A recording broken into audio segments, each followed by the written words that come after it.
இன்றே டவுன்லோட் செய்து உங்கள் ஃபேவரட் ஷோக்களை என்ஜாய் பண்ணுங்க. நீங்க இந்த 2 மாசம் நெல் விவசாயம் பண்ணணும், பண்ணி என்ன ஜெயிக்கணும். நீங்க அம்புலி மாமா கதையில வர விக்ரமாதித்யன் மாதிரி. நான் உங்களை பிடிச்சிருக்கிறேன் வேதாந்தம். அப்படியும் போகணும்னு நினைச்சீங்கன்னா அதையும் நான் எந்த வகையிலாவது கெடுத்து விட்டுட்டே தான் இருப்பேன். கிட்டத்தட்ட நீங்க எனக்கு ஒரு அடிமை மாதிரி. நீங்க எனக்கு ஒரு அடிமை மாதிரி. சார் சார் இப்படி ராதா குடிக்க கூடாது சார், உடம்புக்கு நல்லது இல்ல. போத தலைய சுத்தி விட்டுரு சார். யோ அதான் எனக்கு வேணும். போய் இன்னொன்னு எடுத்துட்டு வா போ. அருளுக்கு விவசாயம்லாம் என்னால கத்துக் கொடுக்க முடியாது. தயவு செஞ்சு அப்படி சொல்லாதீங்க தாத்தா. அட நீ சும்மா இருமா. பயிருங்க வாடுனாலே என் மனசு தாங்காது. என் பேத்தி மாதிரி நீ. உன் வாழ்க்கைய நானே அழிக்க முடியுமா?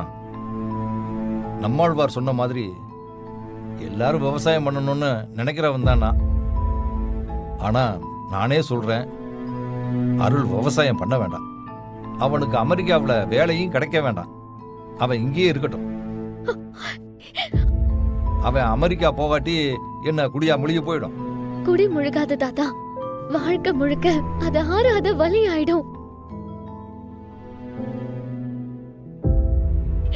அடுத்தவங்க உயிரை எடுக்கிறத விட கொடுமையானது அவங்க கனவை அழிக்கிறதும் மனசை உடைக்கிறதும் தான். நானே எனக்கு தெரியாம இத பண்ணிருக்கேன். ஆனா இப்போதான் அந்த வலி எனக்கு தெரியுது. நம்ம சுயநலத்துக்காக அடுத்தவங்க கனவை உடைக்கிறது அவங்க வாழ்க்கையை அழிக்கிற மாதிரி தானே தாத்தா. என் மாமா அவரை ஆசைப்பட்ட மாதிரி அமெரிக்காக்கு போகணும், அதுக்கு உதவி பண்ணுங்க தாத்தா. என்ன நீங்க உங்க பேத்தியா நினைக்கிறது உண்மையா இருந்தா எனக்கு இந்த உதவியை செய்யுங்க. அருள் மாமாக்கு விவசாயம் பண்ண உதவி பண்ணுங்க.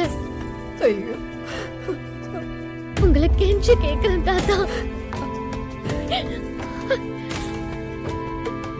சரி பண்றமா. ஆனா எனக்கு ஒரு நம்பிக்கை இருக்குமா. அவன் விவசாயம் பண்ணி முடிக்கிறதுக்குள்ளர அவனை கண்டிப்பா ஏத்துப்பான். இது நடக்கும்.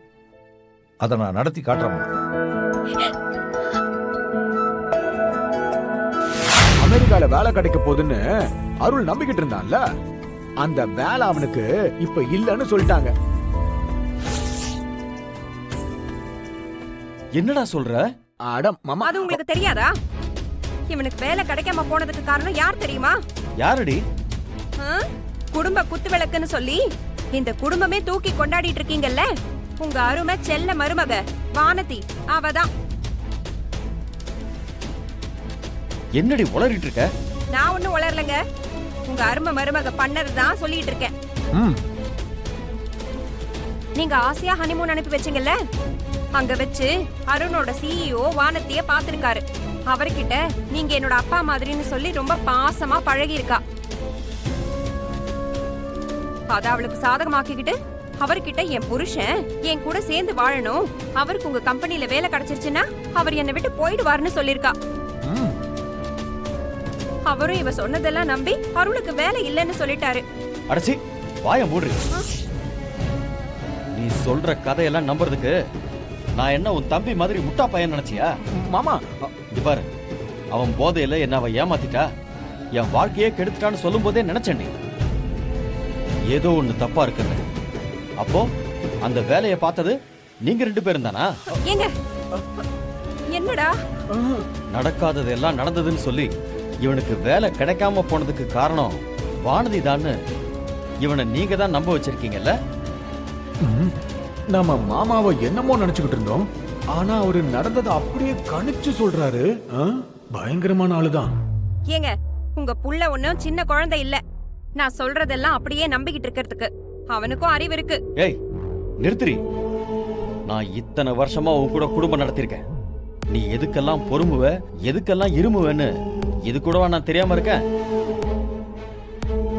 நீ எப்பப்ப என்ன பண்ணுவ ஏது பண்ணுவேன்னு உன்னை பத்தி எனக்கு நல்லா தெரியும்டி. பேசுறது உங்களுக்கு அந்த அளவுக்கு வலிச்சிருச்சா? நான் என் மனசுல இருந்தெல்லாம் அப்படி பேசல மாமா.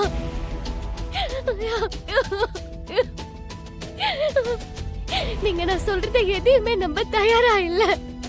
ஆனா நான் சொல்ற மாதிரி செஞ்சாதான் உங்க வாழ்க்கை நல்லா இருக்கும் மாமா. அதுக்காக தான் உங்க கோவத்தை தூண்டுனா நான் சொல்றத நீங்க செய்வீங்கன்னு, விவசாயம் பண்ணுவீங்கன்னு சொல்லிதான் நான் அப்படியெல்லாம் பேசுனேன். உங்களுக்கு எப்படியாவது வேலை கிடைச்சிடணும், நீங்க ஆசைப்பட்டபடி அமெரிக்காக்கு போகணும் தான் மாமா நான் இதெல்லாம் பண்ணேன். மத்தபடி சத்தியமா உங்க மனச காயப்படுத்தணும்னு நினைச்சு நான் எதுவுமே செய்யல மாமா. என்ன மன்னிச்சிருங்க மாமா. நான் ஏதோ உன்னை நினைச்சு பேச போய் அது உங்களை இந்த நிலைமைக்கு கொண்டு வந்து விட்டுருச்சு மாமா. நான் ஒரு முட்டாள், நான் ஒரு அடி முட்டாள்.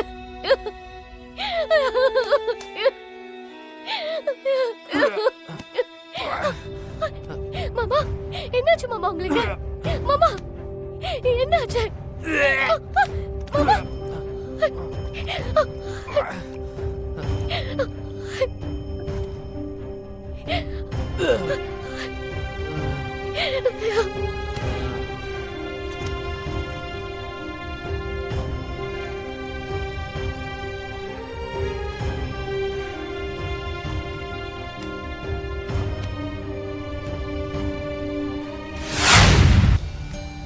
ஏ நந்தினி, ஆமா என்ன இன்னைக்கு திடீர்னு ஏன் கூட வரங்கிற? டெய்லியும் தனியா போறதுக்கு போர் அடிக்குது. அதான் ஷேர் ஆட்டோ ஏற வரைக்கும் உன்கிட்ட பேசிட்டு போலாம்ல, அதான் வர. ஷேர் ஆட்டோல போக போறியா? ஏன் காலையில வர மாதிரி இப்பவும் கரிகால அண்ணன் கூடயே வீட்டுக்கு போக வேண்டியதானே? அது டைமுக்கு காலையில ஆபீஸ்க்கு வரணும். பிக்கப் பாஸ்ல ஆட்டோ பஸ் எதுவும் எனக்கு கிடைக்க மாட்டேங்குதா, அதான் நான் அவன் கூட வரேன். ஈவினிங் தான், ஒன்னும் பிரச்சனை இல்லல, பொறுமையாவே வீட்டுக்கு போலாம். எப்படி? உனக்கு தேவைன்னா கரிகால அண்ணன் யூஸ் பண்ணிப்ப, தேவையில்லைன்னா அப்படியே கலட்டி விட்டுருவியா? பாவண்டி கரிகால அண்ணன் உன்கிட்ட மாட்டிக்கிட்டு ரொம்ப தான் கஷ்டப்பட்டுட்டு இருக்காரு. யாரு அவன்? பாவமா? அவன் கஷ்டப்படுறனாக்கும் எப்படி உன்னால மனசாட்சியே இல்லாம பேச முடியுது? நியாயமா பார்த்தா நான் தாண்டி பாவம். உங்க எல்லாருக்கும் அவன் எனக்கு பண்ற உதவி மட்டும்தான் கண்ணுக்கு தெரியுதுல.